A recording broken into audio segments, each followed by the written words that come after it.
pivotal moment. I just got to the Red Wedding in A Storm of Swords. Mm.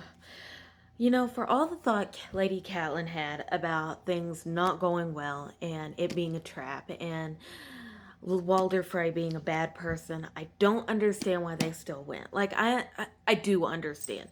I get that she didn't want to tarnish anymore. She didn't want to betray anymore.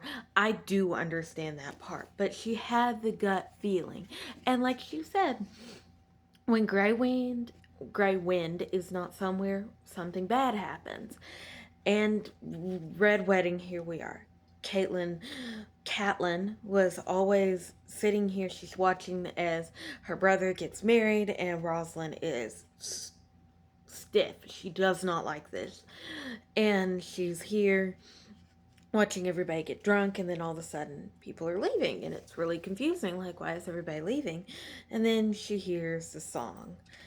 But before that part, I do want to talk about Lady Walda, Bolton's wife, which is funny because the dowry was her weight. Okay, so Bolton got a lot of money, and he got this wife who hopefully will bear him sons. And I find it funny that this one line, and I'm Lady Bolton now. My cousin's still a maid, and she'll be 19 soon. Poor thing. Which I feel like if I was sitting there listening to that, I would scoff because 19 is so young. And I realize in this day and age, in this series, that's not very, that is ancient basically. I do understand that part, but I think it's so weird that that comment was made. And then it was so bad. Ramsay Bolton runs off to the privy, and everybody's talking about base-born children, and then Robb is like, just a few more hours and this farce is done, mother, he said in a low voice, as the great John sang the maid with honey in her hair. Black Walder's been mild as a lamb for once, and Lord Uncle Edmure seems well content in his bride, and they're happy about that. Everything's going okay. And it's great, you know, everybody's fairly happy. They're thinking, okay, finally the truce, everything will be fine. And and everybody looks beautiful and pretty. And then Lord Walder says, Your Grace, the Septon has prayed his prayers. Some words have been said. Lord Edmure wrapped my sweetling in a fish cloak, but they are not man and wife. Let's get to the bedding. They take them upstairs, stripping off their clothes as they go. Catelyn sitting there thinking, this poor child. She hopes her brother will be gentle. And then Darcy Mormont, who seemed to be the only woman left in the hall besides Catelyn, stepped between Edwin Frey and touched him lightly on the arm as if to say something in his ear. No, he said too loudly. I'm done with dancing. Daisy paled and turned away. Catelyn got slowly to her feet. What just happened there? It's nothing, she tells herself. You are an old, silly, sick woman with grief and fear. And then he asked her, is something amiss? She did not answer him. Instead, she went after Edwin Frey. The players of the gallery had finally gotten both king and queen down to their namesday suit, with scarcely a moment to spare. No words were sung, but Catelyn knew the reins of Castamere when she heard it. Edwin was hurrying towards the door, but she was faster, driven by the music. 6 quick strides, and she grabbed him by the arm, and she could feel the iron rings beneath his silken sleeve. And from there, we're going downhill very, very quickly. She screams for Robb, and it's sad. It's so sad. Catelyn's back was on fire. I have to reach him. She is scared for her only last living son, so she thinks. The crossbows have been anchored. Mercy, Catelyn cries. But horns and drums and clash of steel smothered her plea. Candles are blowing out like a storm.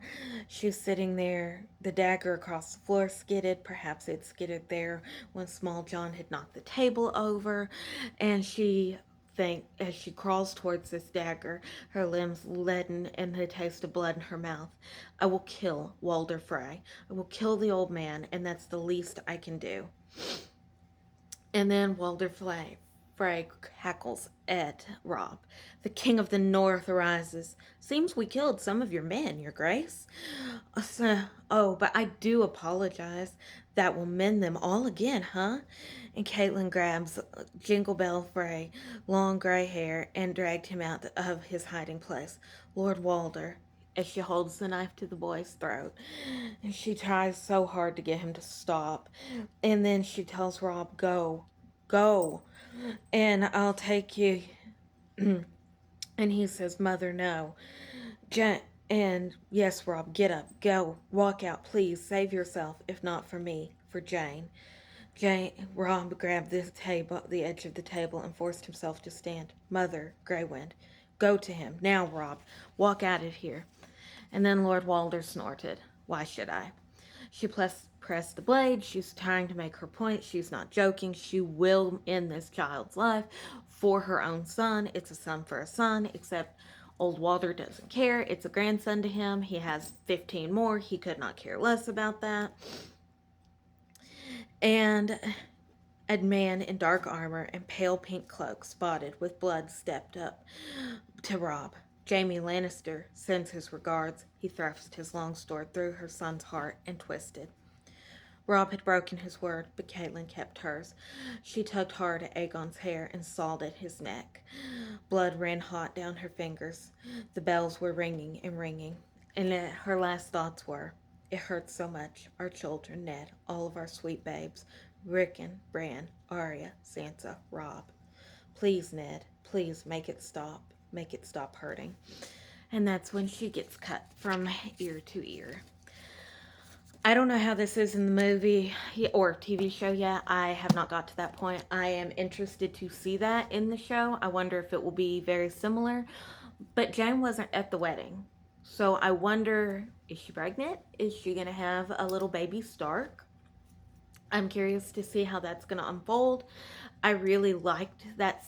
I can picture it, and I hope that my picture in my head is the same as what is in the show, but I know they will adapt different things. But it doesn't explicitly say, other than a knight, who Robb. So I'm curious to see, because I did see a clip where it was Ramsay Bolton. So I don't understand that either. I mean, I guess maybe for plot device.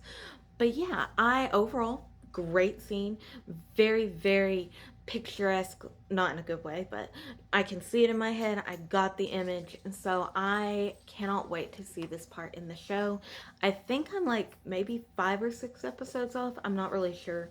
Sometimes the pacing of the show and the book really don't match up very well, and I feel like I'm getting a few filler episodes, but I could be wrong. And so I loved that scene. George R.R. Martin is a fabulous writer, and I cannot wait to continue reading.